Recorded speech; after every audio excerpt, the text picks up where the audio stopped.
What's up, witches? Welcome to the weekly refuel. Come on in the building. Let me make sure everyone's got the right link. I have to check this ahead of time. But I think we should be good. What's up? What's up? Come in, come in. My voice is a little bit scratchy today. Come on in.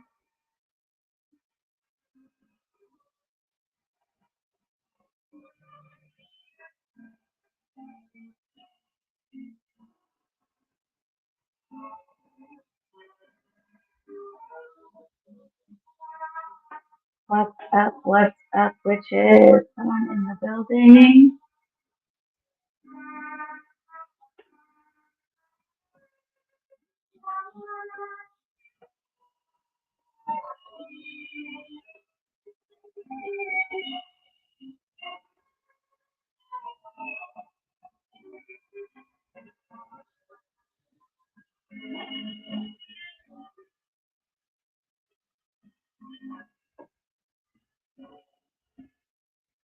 Okay, what's up, witches? Welcome to the weekly refuel session for today, January 17th, 2025. Okay, I have a focus this month. I have a theme in mind, and I might like move forward all the time in theme mode. And I have my headphones in, by the way, so like let me know if you can hear me.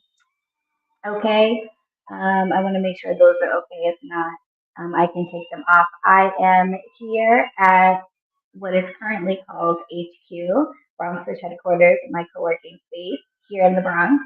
And we are going to be talking a lot this month about visibility, being seen, and what that means as a spiritual entrepreneur. Because that's a really big part of being able to turn your gift into a business is being okay with being seen as someone who is a practitioner of whatever it is that you practice.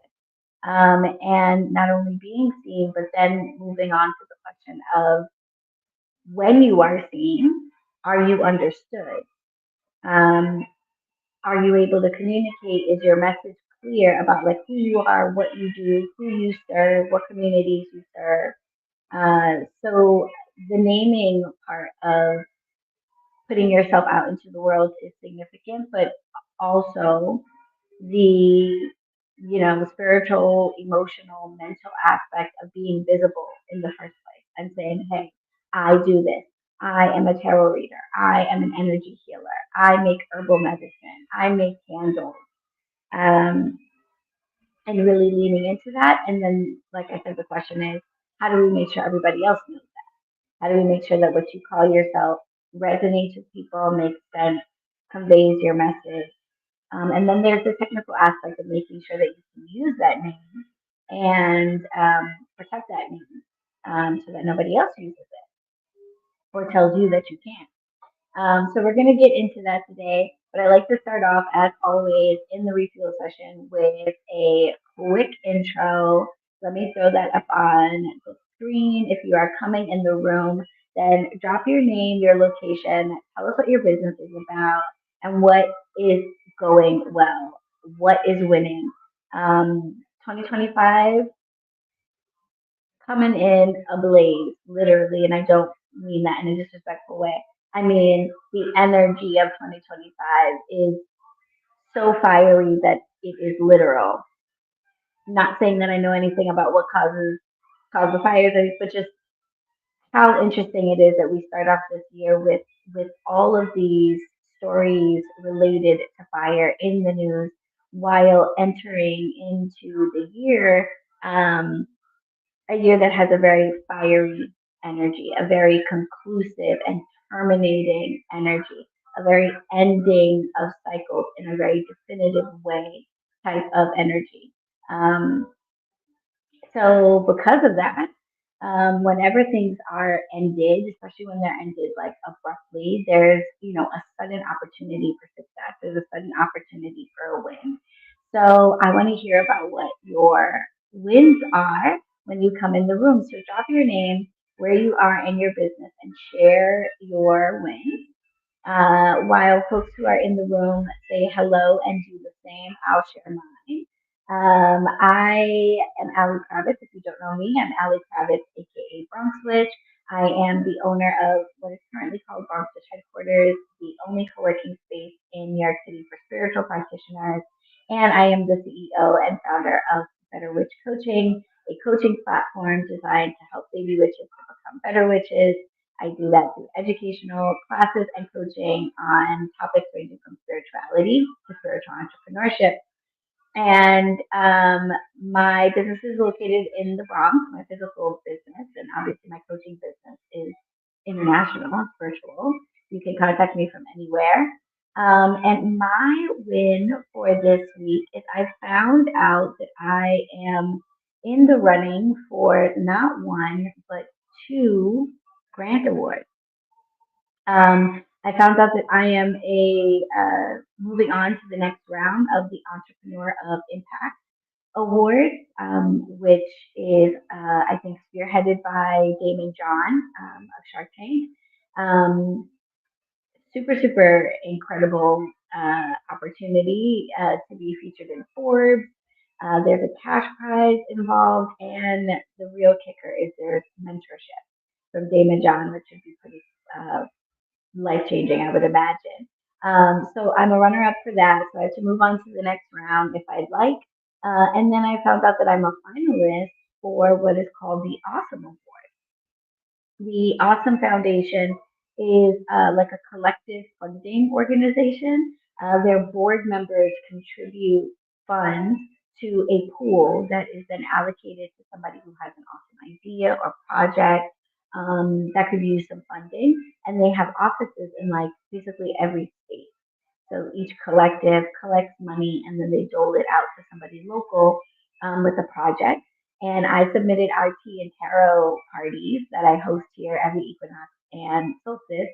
And I'm one of three finalists. So I'm really excited about that. I should hear back from them fairly soon on that one. So here's to moving on to the next round. So that those are my wins. I see there are a couple of folks in the building. Say hello, drop your name, share what your business is all about, and what your wins are, so I can celebrate you, congratulate you, cheer you on.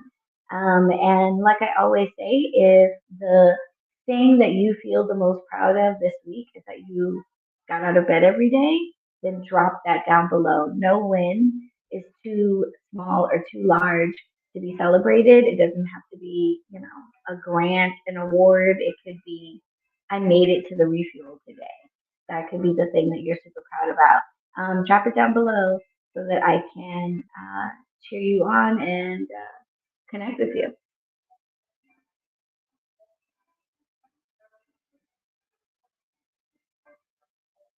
I'm so excited for 2025, guys.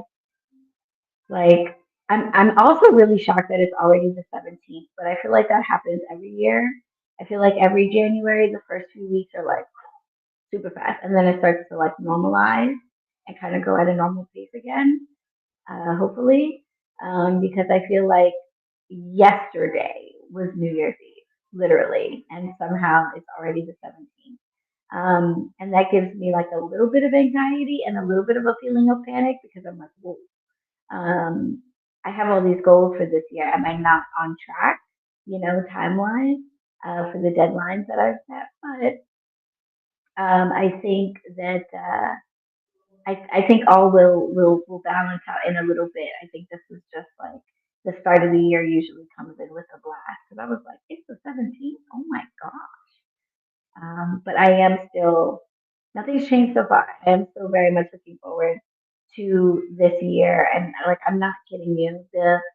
The spiritual component of being a spiritual entrepreneur is just as important as the professional component. I gotta tell you, 100%. Every meditation, every prayer, every spell, every ritual that I do does just as much for me, if not more, than any class, any strategic change I make, any funding I get, literally anything that I do. So as you grow your business, don't forget, and I'll probably get really boring because I'm sure I'm going to repeat this message many times over, but don't forget to come back to your spiritual practices. Don't forget to come back to your magic. Don't forget to come back to your divination. As you build your business, it can get really overwhelming and it can keep you really like going on all the practical things. I gotta get this. I gotta get education. I gotta get more money for this, or I gotta like, I need employees. I need this. I need more clients, and you can get really focused on that and forget that you having this business is a part of a divine plan. Therefore, the divine beings that are with you are your assistants. And if you don't turn to them and say, here's the assignment I need you to help me with, they won't know to do that. So you've also got to go to your spirit team as much as anyone else or anywhere else in the physical and continue to check in with that squad and make sure that you're receiving, whether it's messages, signs, symbols, whether it's the right people being sent your way, etc. Make sure that you're doing things to align the energy just as much as you are to align the practical things. What's up, Jamie? How we doing? Yes, welcome, welcome. I'm in your purse. I love that. Welcome into the room. Share where you're at in the world and what your spiritual business is all about as well. Let us know where we can follow you and connect with you. We are streaming right now from inside of the bunker, the private virtual group for spiritual entrepreneurs that I started shortly after the election. And the bunker is our stronghold, it's our safe space. It's where we can find recommendations and resources. So we have weekly refuel sessions where we can fuel up on education, practice our business pitches, network with each other, and celebrate ourselves. And it's a really cool space. It's a membership space. You can join in for free and jump up in the discussion feed, introduce yourself, talk to people. The thing I'm the most proud of with the bunker is the diversity of the folks that are in it. So we have spiritual practitioners in the bunker, but we also have professionals that have skills that spiritual practitioners can use for their businesses. Trademark attorneys and SEO experts and web designers and people with a whole bunch of really great skills. So, collaborating and maybe even bartering services are all potential things that you can consider talking to the people in the bunker. So definitely consider joining us in that space. I want to help 12 new entrepreneurs every month to turn their gifts into thriving businesses that can replace their 9 to 5. And the bunker is the first place where we can start working together. So I am loving the space, loving designing it because I'm like a dweeb about designing things. I'll move things around a million times. Like I'm all about it. Okay. But yeah, join us in the bunker. It is definitely the place to be. We have a different theme for every weekly refuel session, and today I wanted to talk to you all about your name. I want to talk about our name, and this is such perfect timing, of course, as always. Spirit always leads us like to talk about the things we need right now, because I imagine many of you are either launching something new or relaunching something and starting over, starting fresh, and choosing a new name for your membership group, for your services, for your businesses, etc., is really important. Um, really, really important. Like I think we, can sometimes not consider how significant it is of a decision. It's the thing that people meet first. But beyond that, it's also something that you have to think about from like a technical perspective, because there are things that you can't name yourself. There are things that you shouldn't name yourself or your things. And all of those are really important considerations. And shout out to Rebecca here in the bunker, a bunker member and a member of the 6 Weeks to Launch program. Rebecca has really had this business in mind for a while, but recently decided to name it and formalize it and move forward with it, and perhaps replace the other work that she does with it. And that means when she started, she didn't have a name. She didn't have a name yet. And she emailed me in between sessions. She was brainstorming, coming up with ideas. I was talking to her about my recommendations for where to go. And when she sent me her list, the right one really just jumped off the page for me. And it jumped off the page for a couple of reasons. And I was like, I really think that's the one. In our next session, we got together, we talked about it again, and that's what she went with.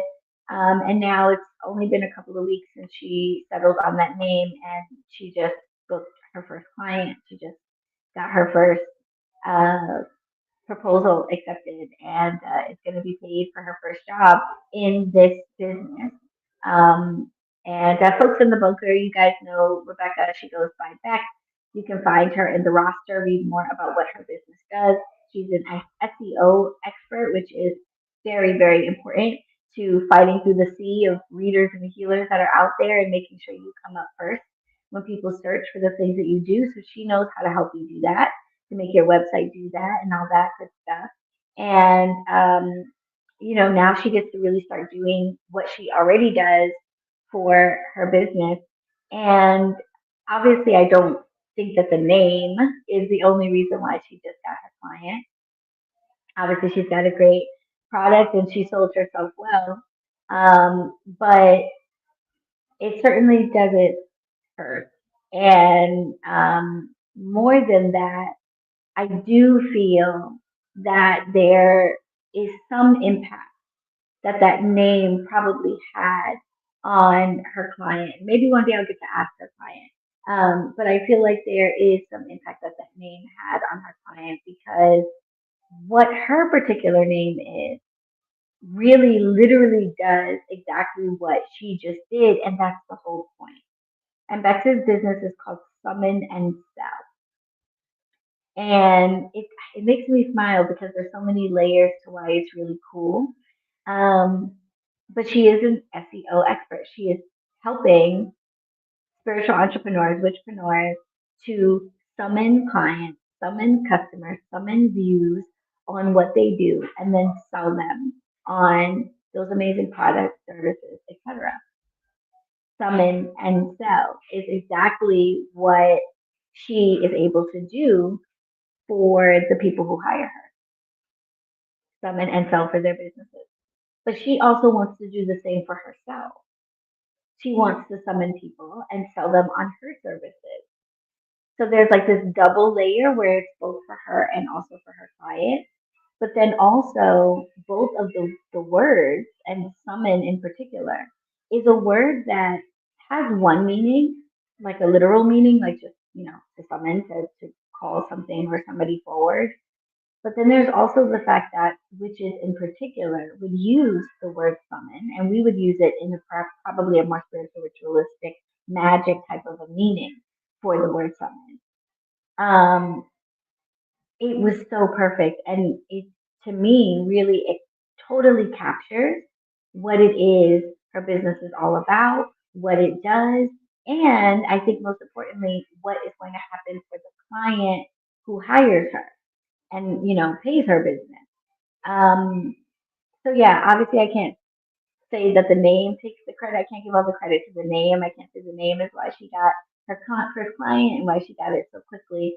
But it is very interesting to me, and I don't believe in coincidences. It is really interesting to me that that the business name not only helps people to do what she just did, but also just did what she just did. So, anyway, I share that story to talk about the importance of your name reflecting your purpose. But I want to be really specific about that because when I say be clear about what you do or be clear about what you offer in your name, I think there's a good way to approach being clear, and I think there's a better to approach being clear. And we're better witches, so we probably want to go with the better way. But the good way to approach being clear with your business name is to give it a name that describes what you do. Something yoga, Reiki, something, So that's a good way to approach being clear because at the end of the day, when someone sees your name, it's obvious what you do. And that's a good start. A better way to approach choosing your name, and this applies again to your business name, but also to your social handles, your membership groups. It applies to the services. It applies to your product name. Give this consideration when you're choosing the names of your candle and things like that. You can choose a name that tells people what you do, and that's a good way to approach creating a clear name. The better way to approach creating a clear name is to tell people what they're going to experience, receive, what transformation they're going to undergo, what solution they're going to receive, what problem is being solved. That's a better way to be clear. Because when your name tells me that you do yoga, that you're a yoga teacher, you're a Pilates instructor, you're an herbalist, that's good. That's a good start because at least I know what you do. You know what I'm saying? Sometimes we choose names that literally tell people nothing, and that's not super helpful. So it's good if your name actually tells people what you do. But are you the yoga teacher for me? Are you the Pilates instructor for me? Are your herbal medicines going to treat what I'm going through? That's a different question. And that question isn't answered by a business name that focuses on what you, the practitioner, does. Make sense? Okay? So a name that describes what you do is good because it does bring some clarity. But a name that describes what you do for your client or customer, the solution or transformation that they're going to experience, provides not only clarity about what you do, but also clarity about whether or not what you do is good for me. And so that approach answers two very important questions for the person coming across the name of your business, the name of your service, the name of your membership group.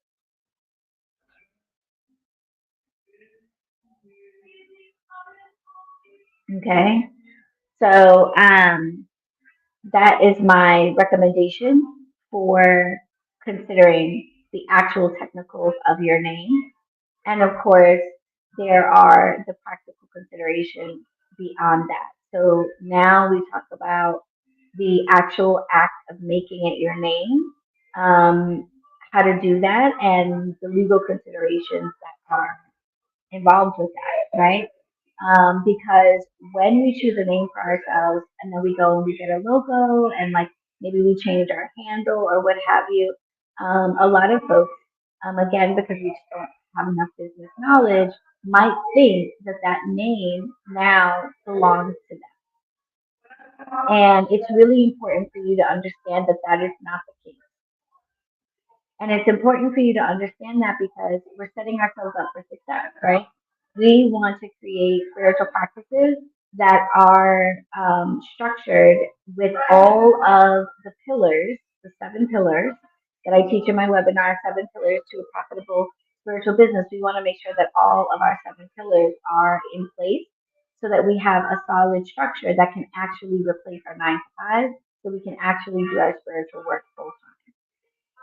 And so this is a part of making sure that we have a solid um, structure. In particular, this is the legal formation part of the house, under the roof. If you've taken that webinar, you've seen my little stick house. And the legal formation is the ceiling, okay? Keeps everybody protected inside. And we want to make sure that our businesses have a solid ceiling to protect everybody inside. So once you've settled on a name for yourself or you've got some ideas for names based on what we just talked about, now you want to make sure that you actually own that name and you have the right to use it. You have the right to call yourself that. You have the right to charge people money with that name. Somebody else doesn't already do that in your industry, etc. So where I like to start is I like to just start off simple with a search of the name. I go to the USPTO, which is the United States Patent and Trademark Office website. They have a free searchable database where you can search all of the trademarks that are on file.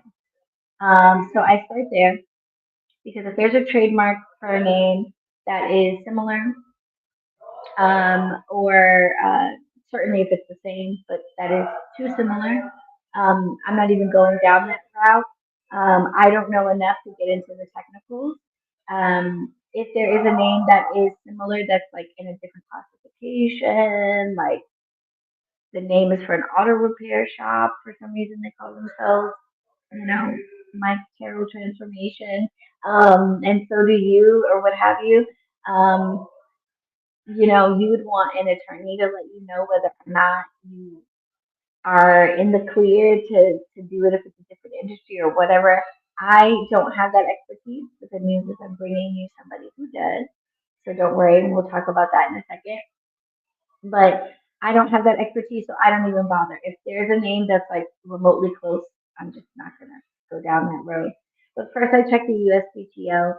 Then you can check your state Department of State website as well. The Department of State also issues trademarks. You can get a trademark on the state level, which a lot of people don't know. It's cheaper than on the federal level, and there are different reasons why you might want to do it. It doesn't cover you federally though, so it doesn't go very far, but you can do it. So I like to also check the state trademark office, make sure nobody on the state level has a similar name. And then I just go to social media and the internet. I Google, I Yelp, I Facebook, I check all the big places. And then I go looking for domains. So then I hop on GoDaddy, I go on Squarespace, whatever, and I go and I look to see if the domain is available. So I do this type of checklist of checking around for the name anywhere else just to make sure I don't get too far down the road and it turns out somebody else is already using it. So that's the first step. All of that being done, that still doesn't mean that the name is yours or that you have the right to use it. There could be something somewhere, but that will give you like a preliminary start, okay? And a little bit more assurance that you can then move forward. The only way for a name to actually belong to you, though, and for you to be sure that you have the right to use the name is to trademark it. Okay, that is the case.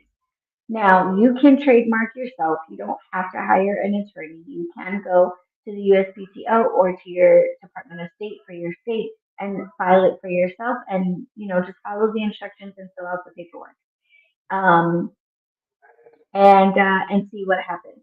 I'm a law school dropout, so I really like trying to represent myself in things.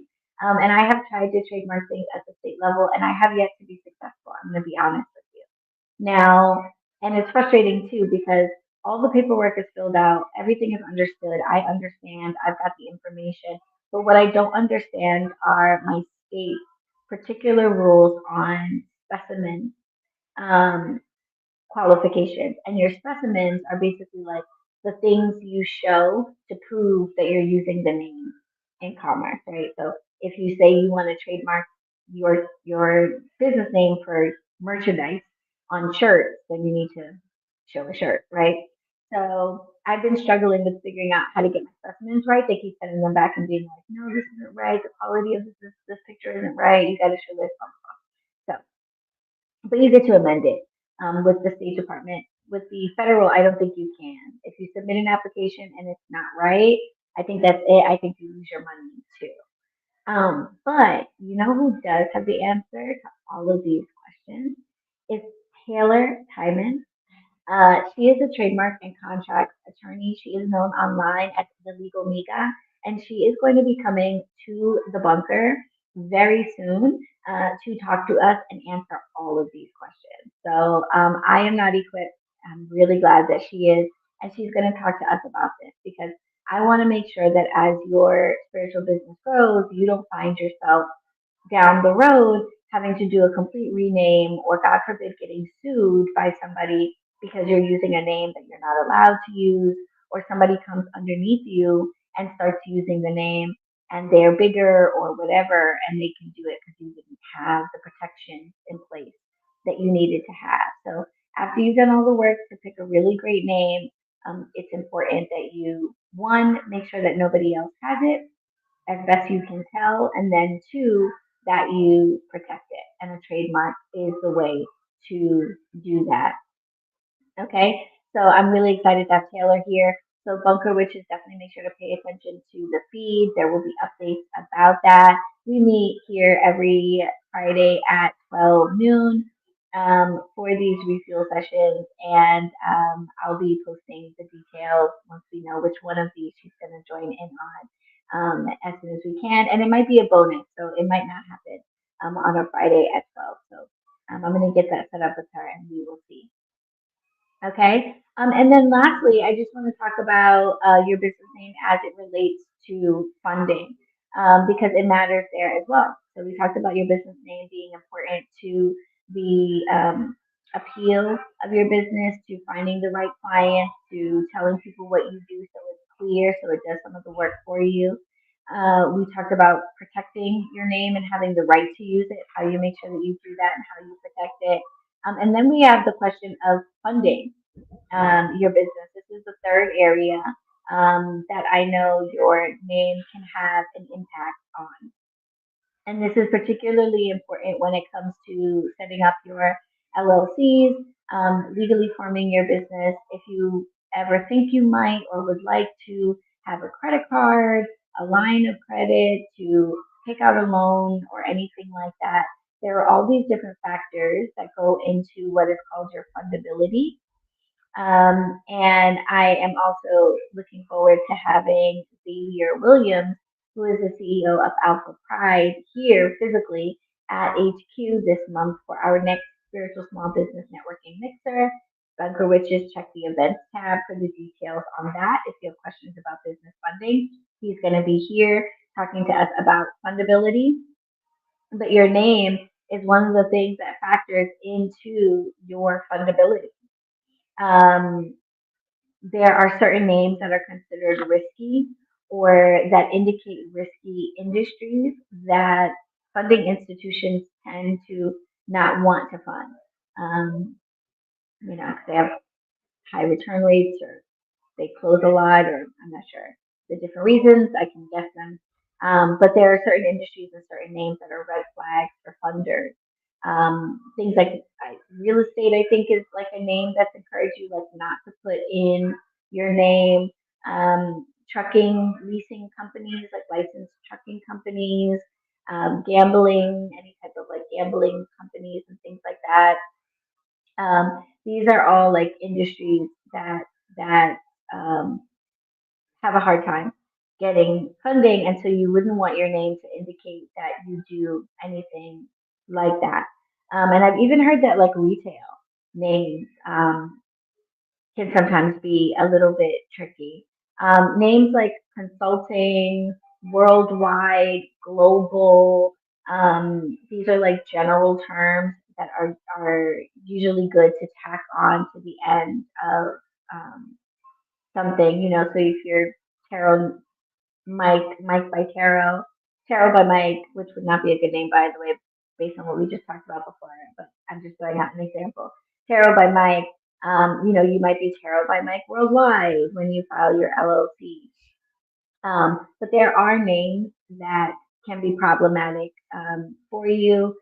There are also issues with like censorship and things of that nature.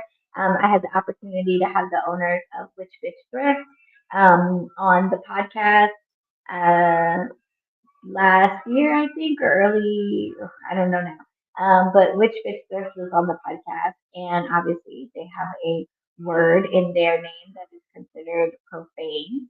And so, what's the deal with that? How are they able to do that? Are they able to have signs? They had an issue when they moved to their new location in Connecticut with the sign, or they were concerned they were having an issue. They would have an issue with the sign. I actually think they ended up not having an issue, if I remember the story correctly. I can't quite recall. Go watch the episode. But obviously, it's something that they have to consider. They chose to put a name that some people would be offended by or be profane. So, are you going to be able to get signs? Are you going to be able to put those signs outside of your shop, outside of your office window? Are you going to be able to advertise in your local paper? One of the products that I like to use for my yearly planning is called the Big Ass Calendar. And the Big Ass Calendar, obviously, again, a profane name.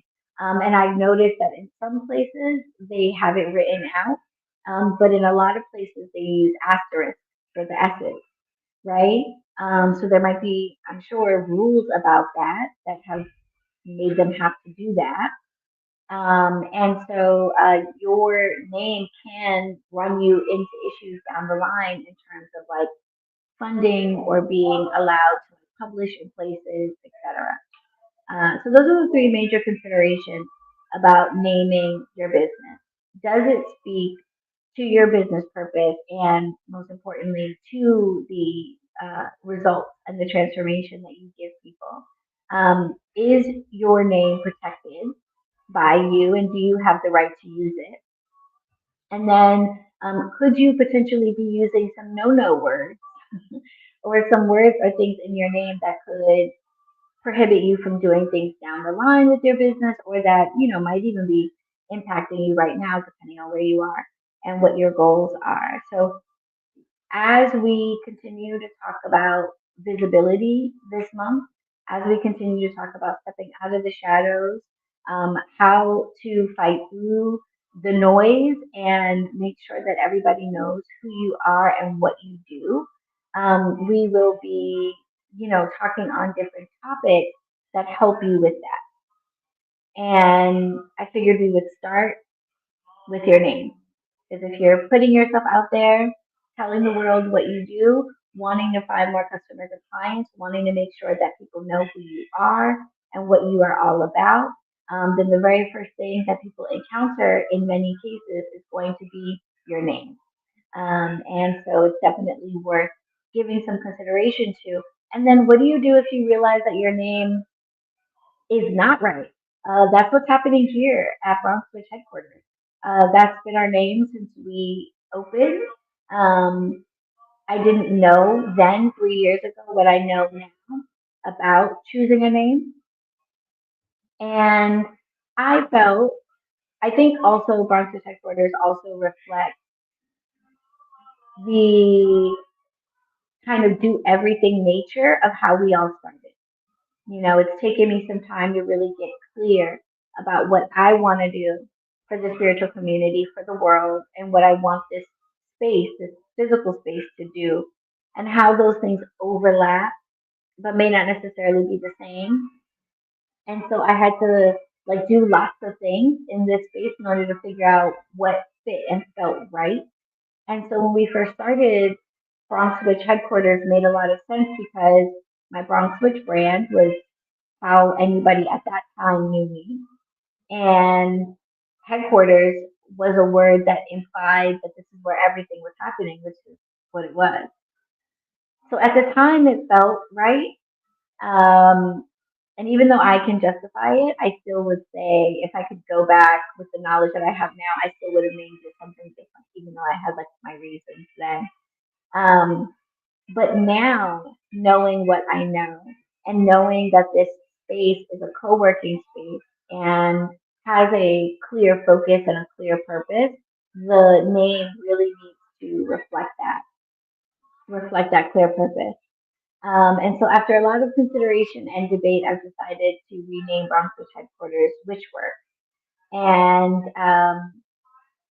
I'm really excited about it. I've already, got a logo design, done my due diligence, checking trademarks and all of that good stuff, making sure that it's available everywhere, got the domains and different things settled, and still have some paperwork and things to do to complete that. And then, of course, we have like the aesthetic part of signage and website and all of that stuff. So there's much work to be done to actually make that happen. But in my heart and soul, the name has changed, and I'm applying what I've learned about the power of a name to witch work, and it's so wonderful to apply it to the folks in the coaching program and see Beck go about the same line of reasoning that I just talked about, the same checks, the same considerations, and create a name for herself that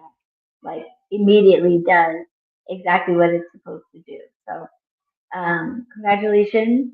Rebecca's not here right now. Rebecca is in, now I'm going to forget. It's either Sweden or Switzerland. I think it's Sweden. But Rebecca's in Sweden, somewhere like that. And so she's many, many hours off. So I don't think she was able to be into this week's refuel. But if you get to watch the replay, congratulations, Bex, once again, on your first client and on choosing a really great name for yourself. Okay.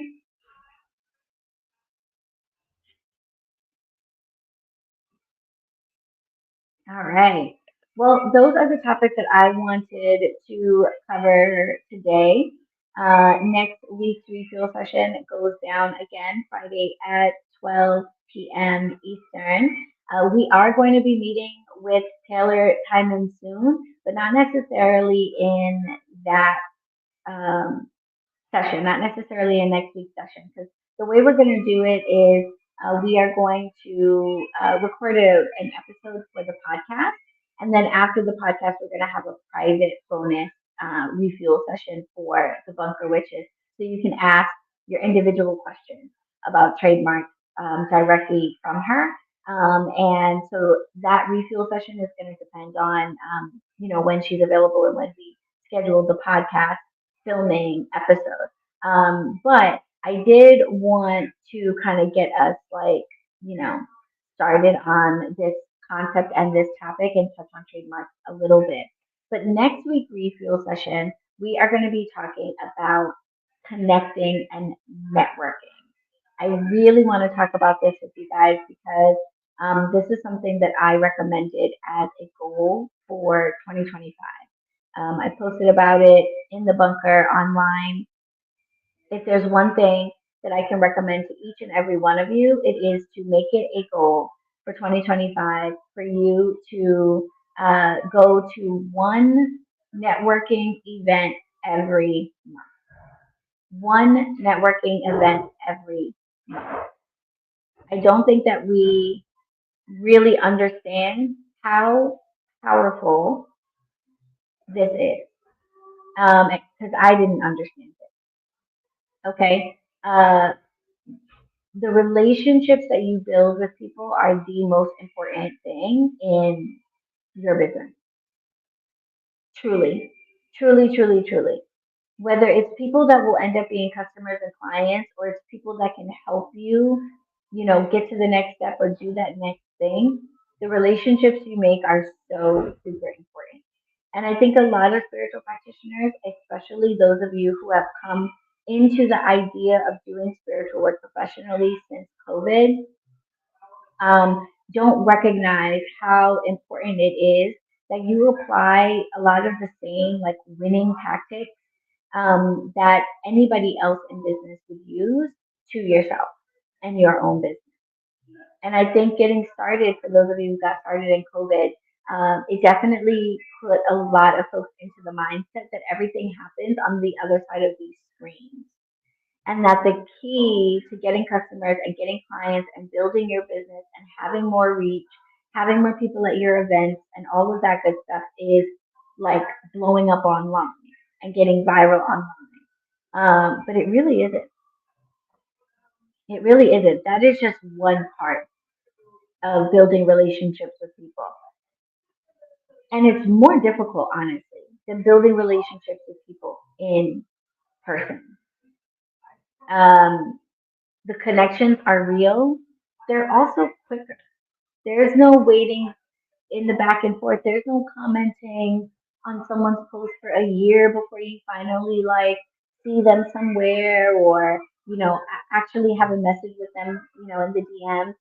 That is all, very much a slow way of actually building relationships. Going out in real life, meeting people in person is huge. Making sure that the people in your neighborhood, in your community know about you is huge. Let me tell you why. So I was on the phone today, or on a virtual call today, with the person from the foundation for my interview for this prize that I'm up for. And she says to me, so one of our board members is actually a spiritual practitioner. And he mentioned you, he lives in Brooklyn, and he mentioned you to some of the people that he does spiritual work with in the Bronx, and they had heard of you. They knew who you were, right? So while those people may never come here for anything, it is impactful that people in my neighborhood know my name, know who I am. And someone says, hey, have you heard of the Bronx Witch? Have you heard of Allie? Do you know about this business? Do you know where there's co-working spaces, etc.? It matters. So when people around you are talking and you're not in the room, you want your name to be in the room anyway. And so actually having relationships with people so that you're the first person that they think of when there's a need for what you do comes up is humongous. That's where the best opportunities lie, really, truly. So as a spiritual practitioner, I understand that, we are now in a much more remote world. You want to make yourself available to as many people as possible. So there's probably a lot of focus on what you do and can do virtually. But I got to tell you, um, meeting people in person is a game changer. That's where you really bring people into your world. Um, and benefit the most. So I am going to be talking about that in the next refuel session. I'm going to be talking about how I pulled myself out of my cave last year, because I was definitely in a cave. So I'm going to pull myself out of my cave. How I pulled myself out of my cave and started going out, networking, going to more events. Where I find these events, what different platforms and boards I've started using, organizations I've joined, and things like that, to give you guys ideas of how you can connect with more people who either could use your services or could help you with your business, because it is huge and it's a huge part of increasing visibility, which is our theme this month. So definitely make sure to put it on your calendars to be here next week, 12 p.m. Eastern, for the weekly refuel session. All right, which is enjoy the rest of your beautiful days. If you are watching this on a replay on YouTube, just go to the description or to the comments down below to get the link to join us in the bunker. The bunker is the Better Witch's private virtual space for witchpreneurs. It's where we are able to come together, hang out, network, connect with each other, share resources and recommendations, and also gain knowledge on building our spiritual businesses. And I'm really looking forward to everything we've got going on in there this year. So make sure to join us. And the link to do so is going to be down below. All right, witches, have a great rest of the week. May it be abundant and productive and prosperous. And may you take everything that we learned here today into next week to make it better. I will see you guys next week. Bye, witches. Love to be.